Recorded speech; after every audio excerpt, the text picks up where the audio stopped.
नमस्कार, स्वागत है आपका जस्ट इंडिया में और मैं हूं आपके साथ मुस्कान। रुक करेंगे उन तमाम खबरों का जिनका सरोकार है आपसे। खबरों के प्रायोजक हैं आरोग्य मास्क लगाएं, कोरोना से सुरक्षित रहें। Oscar super speciality hospital and trauma centre, रंज किया showroom in Rohtak and Bahadurgarh. Showroom पर आएं, टेस्ट ड्राइव लें और गाड़ी बुक कराएं। 2 अक्टूबर को राष्ट्रपिता महात्मा गांधी की जयंती के अवसर पर देश भर में कार्यक्रमों का आयोजन किया जा रहा है, जिसके चलते हरियाणा के मुख्यमंत्री मनोहर लाल ने पंचकुला के सेक्टर 5 में गांधी जयंती के अवसर पर हरियाणा में स्वच्छता पखवाड़ा अभियान की शुरुआत की। इस मौके पर हरियाणा के विधानसभा अध्यक्ष ज्ञानचंद गुप्ता, उपायुक्त पंचकुला और अन्य अधिकारी मौजूद रहे। मुख्यमंत्री मनोहर लाल ने इस अवसर पर mobile water testing laboratory van को हरी झंडी दिखाई। मुख्यमंत्री ने कहा कि गांधी जयंती के अवसर पर सभी लोगों को स्वच्छता के लिए आगे आने की जरूरत है। उन्होंने कहा कि आने वाली 15 दिनों तक पूरे हरियाणा में सीवरेज सिस्टम को साफ किया जाएगा और यह अभियान चलाकर किया जाएगा। वहीं उन्होंने कहा कि गांधी जी ने देश की आज़ादी के लिए लड़ाई लड़ी थी, लेकिन हम नई पीढ़ी के हैं और हमें देश को स्वच्छ बनाने के लिए प्रयास करने होंगे। और उन्होंने कहा कि आज हमें स्वच्छता को लेकर अभियान चलाना है और सभी को स्वच्छता का संकल्प लेना है। केंद्र सरकार द्वारा जारी कृषि अध्यादेशों के विरोध में कांग्रेस पार्टी ने आज पूरे प्रदेश में किसान मजदूर बचाओ दिवस का आयोजन किया। इस मौके पर विपक्ष ने सरकार द्वारा किसानों के लिए जारी किए गए तीनों अध्यादेशों पर विरोध प्रदर्शन किया। इसके चलते इंदौर की नगरपालिका के बाहर कांग्रेस पार्टी के नेताओं ने मीटिंग कर रोष प्रदर्शन किया और सरकार के खिलाफ इस दौरान जमकर नारेबाजी भी की गई। इसके बाद सभी लोग रोष मार्च करते हुए शहर के मेन बाजारों में गए। इस मौके पर पूर्व मंत्री भीमसेन मेहता ने कहा कि ये तीनों अध्यादेश किसानों के ही नहीं बल्कि व्यापारियों, आड़तियों और मजदूरों के भी खिलाफ हैं। इन अध्यादेशों के लागू होने से बाजार में कालाबाजारी बढ़ेगी, जिससे हर आदमी पर असर पड़ेगा। उन्होंने कहा कि सरकार एमएसपी पर फसल खरीदने से भाग रही है और इस बात को अपने अध्यादेशों में दर्ज नहीं कर रही। हुड्डा सरकार के शासनकाल के दौरान जीरी की कीमत 6,000 रुपये क्विंटल तक हुआ करती थी, वहीं आज जीरी का कोई खरीदार ही नहीं है। किसान, व्यापारी, आड़ती और मजदूर इस सरकार से परेशान हैं। उन्होंने इन अध्यादेशों को वापस लेने की भी मांग की। गांधी जयंती के अवसर पर घरौंडा के नई अनाज मंडी में स्थित कम्युनिटी हॉल में कांग्रेस पार्टी द्वारा कृषि कानूनों के विरोध में सत्याग्रह किया गया। इस अवसर पर कांग्रेस के राष्ट्रीय सचिव और बिहार के प्रभारी वीरेंद्र सिंह राठौर ने शिरकत की और केंद्र सरकार द्वारा लागू किए गए कृषि कानूनों का जमकर विरोध किया। इसी के साथ अध्यादेश किसानों और मंडियों की बर्बादी का कानून करार दिया है। वहीं राठौर ने कहा कि हरियाणा और पंजाब के किसानों की धान और गेहूं एमएसपी पर खरीदी जाती थी, लेकिन इस काले कानून के बनने से यहाँ के किसानों का हाल बिहार के किसानों जैसा हो जाएगा। और प्रदेश सरकार पर हमला करते हुए उन्होंने कहा कि सरकार देश में तानाशाही रवैया अपना रही है और अपने दमनकारी नीतियों ने किसानों और आड़तियों का शोषण कर रही है। वहीं गृह मंत्री अनिल विज को चेतावनी देते हुए उन्होंने कहा कि राहुल गांधी हरियाणा की धरती पर जरूर आएंगे। केंद्र सरकार ने विपक्ष की आवाज को कुचलते हुए प्रजातांत्रिक मूल्यों को खत्म करके इन कृषि कानूनों को लागू किया है। पूरे देश में कांग्रेस पार्टी राहुल गांधी के नेतृत्व में किसानों की लड़ाई लड़ेगी। वहीं हाथरस में युवती के साथ हुई गैंगरेप की घटना पर कड़ी निंदा करते हुए उन्होंने कहा कि इस मामले में सरकार ने कोई कार्रवाई नहीं की है। इस समय देश में दलित उत्पीड़न चरम सीमा पर और उत्तर प्रदेश में गुंडाराज व्याप्त है। दलित युवती के साथ हुई घटना पूर्ण रूप से मानवीय मूल्यों की हत्या है। राठौर ने आरोप लगाया कि यूपी का प्रशासन पीड़ित परिवार को धमकाने का काम कर रहा है। उन्होंने कहा कि कांग्रेस पार्टी मृतक रेप पीड़िता को न्याय दिलाने के लिए तब तक लड़ाई लड़ेगी जब तक सभी दरिंदों को फांसी की सजा नहीं मिलती। प्रजातांत्रिक मूल्यों को तार-तार करते हुए संसद में इस बिल को पास कर दिया गया। विपक्ष की आवाज़ को पूर्ण रूप से दबा करके एक अनडेमोक्रेटिक तरीके से इस बिल को धक्के से पास किया गया। हम सब उसकी भर्त्सना करते हैं। आज इस सत्याग्रह के माध्यम से हमने इस गूंगी बहरी सरकार को चिताने का काम किया था। कल से आदरणीय राहुल गांधी जी सड़कों पर संघर्ष कर रहे हैं और जिस प्रकार से सरकार अन्याय कर रही है, मुझे लगता है आने वाले दिनों में सरकार को खामियाजा भुगतना पड़ेगा। अगली रणनीति पूरे देश में आदरणीय राहुल गांधी जी के नेतृत्व में देश का किसान एकजुट है। कांग्रेस पार्टी का एक एक कार्यकर्ता सोनिया जी और राहुल जी की लीडरशिप के अंदर आने वाले दिनों में किसान मजदूर की लड़ाई सड़कों पर उतर के लड़ने का काम करेगा। 3 कृषि अध्यादेश के खिलाफ पूर्व घोषित कार्यक्रम के अनुसार किसानों की आवाज को बुलंद करने अपने काफिले के साथ भारतीय किसान यूनियन के प्रदेशाध्यक्ष अनिल नांदल उर्फ बल्लू प्रधान गांव बोहर से दिल्ली के लिए रवाना हुए। दरअसल पूर्व प्रधानमंत्री स्वर्गीय लाल बहादुर शास्त्री की समाधि पर एक विशाल किसान सम्मेलन का आह्वान किया हुआ था, लेकिन इसी के चलते दिल्ली और हरियाणा पुलिस ने किसानों के काफिले को दिल्ली जाने से रोक दिया और भारतीय किसान यूनियन के राष्ट्रीय अध्यक्ष ऋषिपाल अंबावता को अल सुबह ही उनके फार्म हाउस से पुलिस ने गिरफ्तार कर लिया। इसके बाद किसानों ने कुंडली बॉर्डर पर जाम लगा दिया और जाम लगने से वाहनों की लंबी लंबी कतारें लगनी शुरू हो गई। वहीं भारी पुलिस बल भी मौके पर तैनात किया गया। किसानों ने मांग की कि वो उनके राष्ट्रीय अध्यक्ष को तुरंत रिहा करे।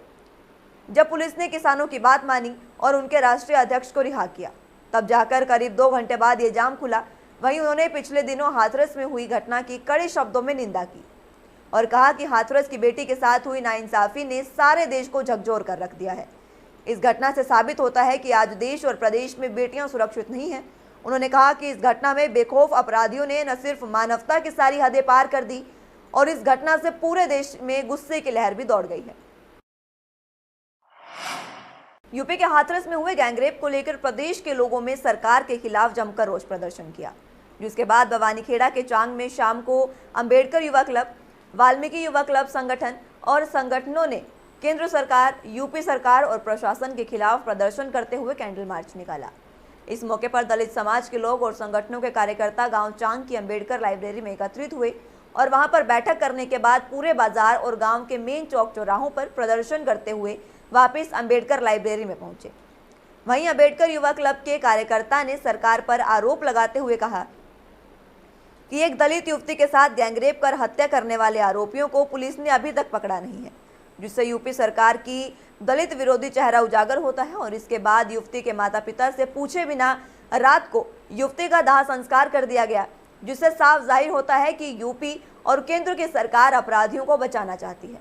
सभी ने हाथरस गैंगरेप मामले की सीबीआई से जांच करवाने, पीड़ित परिवार को मुआवजा देने और इस मामले की सुनवाई फास्ट ट्रैक कोर्ट में करवाने और हत्यारोपियों को फांसी दिए जाने की मांग भी की। और हम सरकार का जो विरोध करते हैं, यूपी सरकार में दिन प्रतिदिन महिलाओं पर अत्याचार बढ़ रहे हैं और प्रशासन की जो नाकामी है वो संभाल नहीं पा रही है प्रशासन देश को, यूपी को।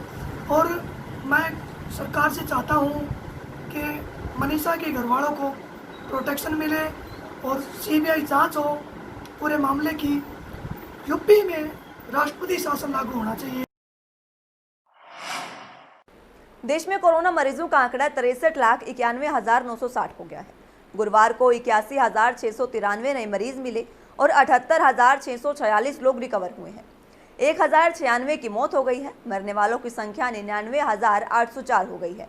भारत में अब संक्रमण में सबसे ज्यादा मौतें हो रही हैं। यहाँ औसतन 1100 लोग हर रोज अपनी जान गंवा रहे हैं। यही रफ्तार रही तो आज ये आंकड़ा 1 लाख के पार हो सकता है। प्रदेश में कोरोना के नए मरीज भले कम मिल रहे हों, लेकिन मौतों की संख्या में कमी नहीं आ रही। गुरुवार को भी 20 की जान चली गई। यमुनानगर में 4, हिसार में 3, जींद, फतेहाबाद और फरीदाबाद में 2-2, अंबाला, झज्जर, रेवाड़ी, सिरसा, गुरुग्राम और नूंह में 1-1 मरीज की मौत हुई है, जिसके बाद अब मृतकों की संख्या 1,478 हो गई है। 1,377 नए मरीज मिलने से संक्रमितों की कुल संख्या 1,30,352 हो गई है। स्वास्थ्य विभाग की ओर से 1,29,912 मरीजों में हुई 1,402 मौतों पर किए गए विश्लेषण को देखा जाए तो महिलाओं के मुकाबले पुरुषों की मौत ज्यादा हुई है। संक्रमित महिलाओं में मौतों का प्रतिशत 0.97 और पुरुषों का प्रतिशत 1.13 है। इस विश्लेषण के अनुसार 44,301 संक्रमित महिलाओं में से 433 और 85,598 संक्रमित पुरुषों में 969 की मौत हुई है। एक दिन में 2,161 लोगों के साथ ठीक होने वालों की संख्या 1,15,038 हो गई है। वहीं सक्रिय मरीज 13,836 रह गए। रोहतक में स्थित जनसेवा शिक्षण संस्थान के संस्थापक महामंडलेश्वर डॉक्टर स्वामी परमानंद महाराज को जन्म दिवस पर रक्तदान शिविर का आयोजन किया गया।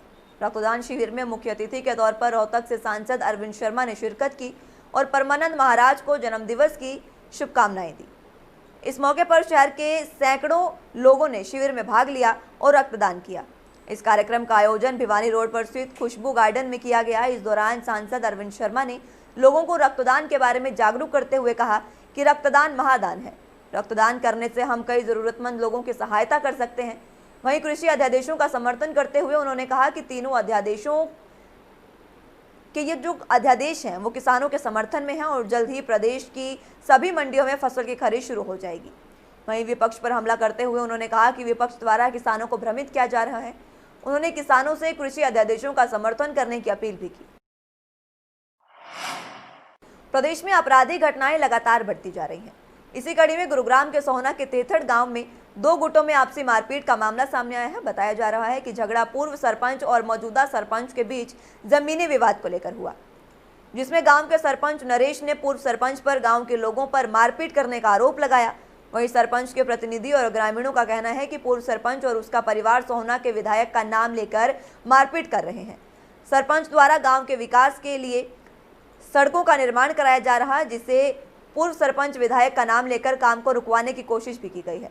वहीं आज जब ग्रामीण और सरपंच प्रतिनिधि ने खुद मौके पर जाकर काम शुरू करवाना चाहा तो पूर्व सरपंच देवराज ने आकर काम करने के लिए पहुंचे जेसीबी में लाठी डंडे बजाने शुरू कर दिए और जेसीबी के चालक से भी मारपीट करने शुरू कर दी, जिसमें जेसीबी का ड्राइवर जो है वो पूरी तरह से घायल हो गया। ग्रामीणों का कहना है कि ये पूर्व सरपंच देवराज पक्ष लगातार ग्रामीणों को सोहना विधायक संजय सिंह का नाम लेकर गुंडागर्दी कर रहा है। वहीं जब पंचायती जमीन पर रास्ता नहीं बनने दिया जा रहा है और अगर इनसे कोई कुछ भी कहता है तो उन्हें विधायक का नाम लेकर डरा दिया जाता है। लेकिन जब हमने पुलिस से बात करने की कोशिश की तो पुलिस ने कहा कि ऐसा कोई मामला हमारे संज्ञान में नहीं है और कैमरे पर कुछ भी कहने से इन लोगों ने इनकार कर दिया। पंचायत है जी, सुबह इस पे सरपंच काम करवा रहा था जी पंचायत की तरफ से ही रास्ता बनाने के लिए, इसलिए न आके उस पर ड्राइवर पर हाथ छोड़ दिया, उससे मरे, उससे झगड़ा करा जी पूरा। कितनी चोट आई है? चोट उसके हाथ में लगी है, पिटाई हुई है, उसके शीशे फोड़े हैं उसके मशीन चलाकर यहाँ पे जब रास्ता बना रहे थे, लेबल करा रहे थे, तो देवराज, उसका भाई जो फौजी है छुट्टी आया हुआ है, देशराज और उसका पूरा परिवार आके साजिश के तहत मैं यहाँ पर जेसीबी से काम करवा रहा था और लाठी सरिया डंडे लाके जेसीबी वाले को रोका। जब वहाँ रोकने लगा तो मैंने बोला कि भाई इस रास्ते को क्यों रोक रहे हो, ड्राइवर को क्यों पीट रहे हो। उन्होंने कहा कि हम यहाँ रास्ता नहीं बनाने देंगे, ये हमारी अपनी दबंगाई है, हम इस रास्ते को बिल्कुल नहीं बनाने देंगे। मैंने कहा भाई क्या दिक्कत है? उन्होंने कहा कि इस पर स्टे चल रही है। मैंने कहा अगर स्टे है तो आप प्रशासन के थ्रू आइए और प्रशासन से रास्ता रुकवाइए, आप कानून को अपने हाथ में मत लीजिए। खबरों के प्रायोजक थे Pramod trading company, tiles, sanitary ware, Ghanipura, Jhajjar road, Rohtak.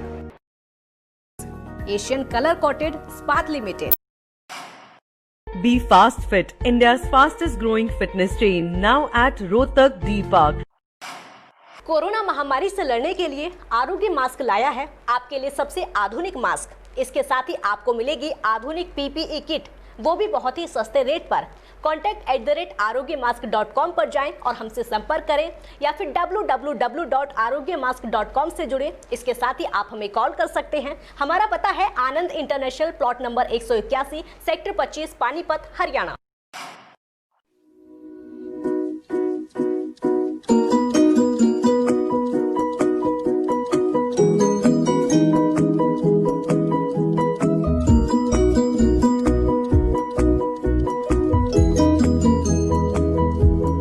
मेडिफिल international, 7 Sheetal complex, Subhash Nagar, Rohtak.